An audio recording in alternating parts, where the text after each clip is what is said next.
আসসালামু আলাইকুম। এখন আমরা দেখব একাডেমিক্সের অনলাইন এক্সাম। অনলাইন এক্সামে আমি চলে এসেছি।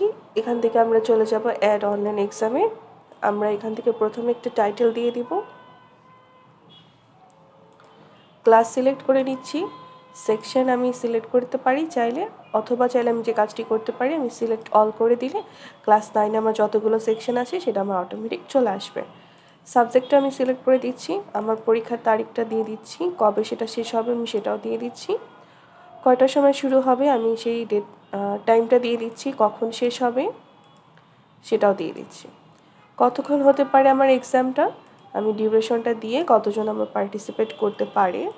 মার্কসের টাইপটা আমি দিয়ে দিচ্ছি ফিক্সড। চাইলে আপনি এখানে পার্সেন্টেজও দিতে পারেন। পাসিং মার্কসটা এখানে কত হতে পারে আমি এখানে 20 দিয়ে দিচ্ছি। ইনস্ট্রাকশন দিতে পারেন চাইলে আপনি, অথবা যে কাজটা করতে পারেন আপনি এখানে এক্সামের টাইপটা সিলেক্ট করতে পারেন। এক্সামের টাইপটা আপনি এখান থেকে সিলেক্ট করতে পারেন, সেটা আপনি চাইলে ফ্রি দিতে পারেন অথবা চাইলে আপনি পেইড দিতে পারেন। ফ্রি দিলে আমি এখানে ফ্রি দিতে পারি, পেইড যদি আমি দিতে চাই তাহলে এখানে আমাকে দেখা যাবে যে এক্সাম ফিসটা আমার কত। কোশ্চেনের যে টাইপটা সেটা ফিক্সড নাকি র্যান্ডম আমি চাইলে সেটা সিলেক্ট করতে পারি, আমি ফিক্সড করে দিচ্ছি। রেজাল্টের পাবলিশটা আমার কি হতে পারে, এক্সাম হওয়ার পর কি সেটা অটোমেটিক পাবলিশ হয়ে যাবে নাকি আপনি সেটা ম্যানুয়ালি পাবলিশ করতে চান, আমি ম্যানুয়ালি দিয়ে দিচ্ছি। চাইলে আপনি নেগেটিভ মার্কিংও অ্যাপ্লিকেবল করতে পারেন, আর চাইলে আপনি মার্কসটা ডিসপ্লে করতে পারেন। সেভ করে দিচ্ছি। এবার আমরা চলে যাব কোয়েশ্চেন ব্যাংকে। কোয়েশ্চেন ব্যাংক থেকে প্রথমে আমরা চলে যাচ্ছি অ্যাড কোয়েশ্চেনে।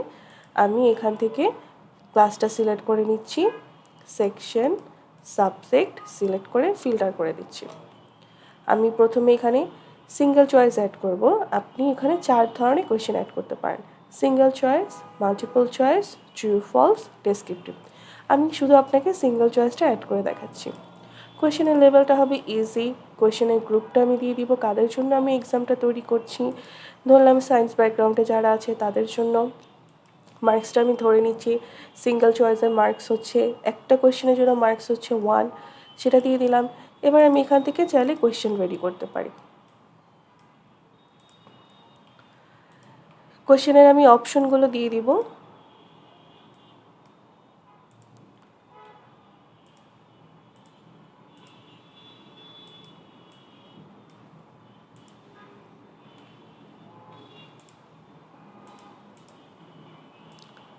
আমি একে একে সব অপশনগুলো দিয়ে দিচ্ছি।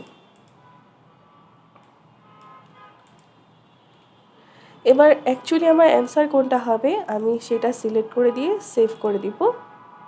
তাহলে দেখা যাবে কি আমার কোয়েশ্চেন সেটা অলরেডি অ্যাড হয়ে যাবে। সেম প্রসেসে আপনি মাল্টিপল চয়েসের জন্য করবেন, ট্রু ফলসের জন্য করবেন, ডেসক্রিপ্টের জন্য আপনি করতে পারবেন। আর এখান থেকে চাইলে আপনি কোয়েশ্চেনের যে লিস্টটা সেটা দেখতে পারবেন। এখানে আরেকটি কাজও করা যাবে, আপনি চাইলে এখানে একটা একটা করে কোয়েশ্চেনও তুলতে পারবেন। চাইলে আপনি যে কাজটা করতে পারবেন আপনি একবারে বাল্ক আকারেও কোয়েশ্চেনগুলো তুলতে পারবেন। কোন ক্লাসের জন্য, কোন সেকশনের জন্য, কোন সাবজেক্টের জন্য তুলতে চান, জাস্ট এখান থেকে এক্সেল ফাইলের যে এক্সাম্পলটা আছে ডাউনলোডের যে স্যাম্পল ফাইলটা সেটা আপনি ডাউনলোড করবেন। দেন সেটাকে আপনি এক্সেল ফাইলে যেটা আসবে সেটাকে কোয়েশ্চেনগুলো তুলে সিএসভি ফাইলে সেভ করে দিয়ে এখানে সিএসভি ফাইলটা ইম্পোর্ট করে দেবেন। এবার আমরা চলে যাচ্ছি কোয়েশ্চেন গ্রুপে।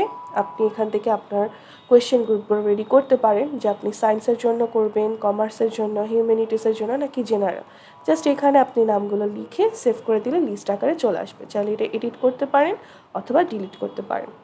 এক্সাম দেওয়া হয়ে গেলে তারপরে আপনি এখান থেকে পজিশনগুলো জেনারেট করতে পারবেন। শুধু এখানে ক্লাস এক্সাম সিলেক্ট করে ফিল্টার করে দিলে স্টুডেন্টদের ডিটেলসগুলো চলে আসবে। পজিশন জেনারেট করে দেওয়ার পরে আপনি এখান থেকে রেজাল্টগুলো দেখতে পারবেন।